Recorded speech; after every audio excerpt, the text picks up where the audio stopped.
মহাশূন্য কত বড়? এই মহাশূন্যে পৃথিবীর অস্তিত্ব কেমন? হ্যাঁ, আজকে আমি তোমাদের সামনে এটি তুলে ধরার চেষ্টা করব। তাই ভিডিওটি না টেনে সম্পূর্ণ দেখার অনুরোধ রইল। আর তোমরা যারা আমার এই ইউটিউব চ্যানেলটিকে এখনও সাবস্ক্রাইব করে দাওনি, তোমাদের প্রতি একটাই রিকোয়েস্ট, চ্যানেলটিকে সাবস্ক্রাইব করে পাশের বেল আইকনটি চালু করে দিবে, যেন নতুন নতুন ভিডিও তোমার ফোনের সামনে চলে যায়।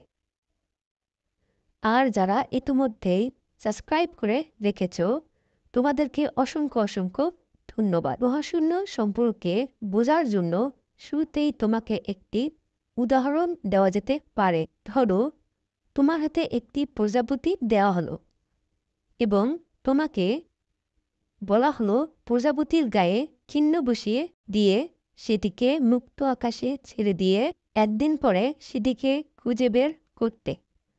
তুমি কি পারবে খুঁজে বের করতে? না, তুমি পারবে না। কারণ এই বিশাল পৃথিবীতে সামান্য সেই প্রজাপতির অস্তিত্ব খুঁজে পাওয়া সম্ভব নয়। ঠিক তেমনি সীমাহীন মহাশূন্যে পৃথিবীর অবস্থা প্রজাপতির থেকেও লক্ষ লক্ষ কোটি গুণ অস্তিত্বহীন হয়ে পড়বে। তাহলে এতটুকু অনুমান করতে পেলে মহাশূন্যে পৃথিবীর অস্তিত্ব কেমন? ভিডিওটিতে দেখতে পাচ্ছ অসংখ্য ধূমকেতু, গ্রহাণু, তারা, গ্রহ এবং উপগ্রহ সহ জানা অজানা অনেক বস্তু ঘুরে বেড়াচ্ছে। আমরা আমাদের চোখ দিয়ে দেখে ভেবে বসি সেগুলো হয়তো একটি আরেকটির উপর এসে পড়ছে, কিন্তু বাস্তবতা পুরোটাই আলাদা। বাস্তবে কেউ কারোর সাথে লাগা তো দূরের কথা, একটি গ্রহ থেকে আরেকটি গ্রহ বা একটি তারা থেকে আরেকটি তারার দূরত্ব লক্ষ কোটি গুণ আলোকবর্ষ দূরে। বলা বাহুল্য, এক আলোকবর্ষ সমান ৩৫,০০০ বছর দূরত্ব।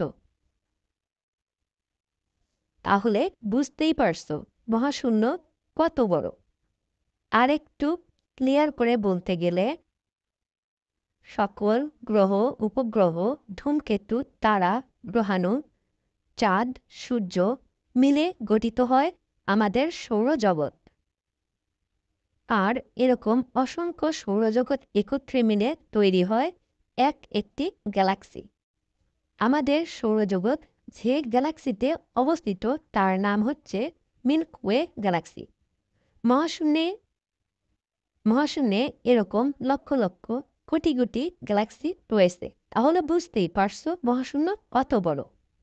হ্যাঁ বন্ধুরা, মহাশূন্য এতটাই বড় যে আমাদের মতো মানবজাতি সেটি মহাশূন্যের হিসাব কখনোই আমরা মিলাতে পারব না।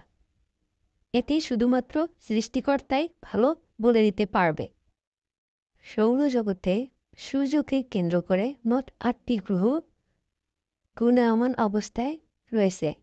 এর মধ্যে সূর্যের থেকে কাছাকাছি দূরত্বের দিক থেকে পৃথিবীর অবস্থান তৃতীয়তম এবং বৃহত্তম এর দিক থেকে সবথেকে বড় গ্রহ হচ্ছে বৃহস্পতি, যেটা কিনা আমাদের পৃথিবীর মতো পুরো ১৪০০ পৃথিবীর সমান। তাহলে বুঝতেই পারছো বৃহস্পতি কত বড়। ৮টি উপগ্রহের মধ্যে শুধুমাত্র পৃথিবীতেই জীবের অস্তিত্ব খুঁজে পাওয়া যায় এবং পৃথিবীর থেকে সূর্য প্রায় ১৩ লক্ষ গুণ বড়। প্রত্যেকটি গ্রহের রয়েছে নিজস্ব কিছু উপগ্রহ। যেমন পৃথিবীর উপগ্রহ হচ্ছে চাঁদ। এরকম প্রত্যেকটি গ্রহের আলাদা আলাদা এক বা একাধিক উপগ্রহ রয়েছে। যেমন বৃহস্পতি রয়েছে ৮টি উপগ্রহ,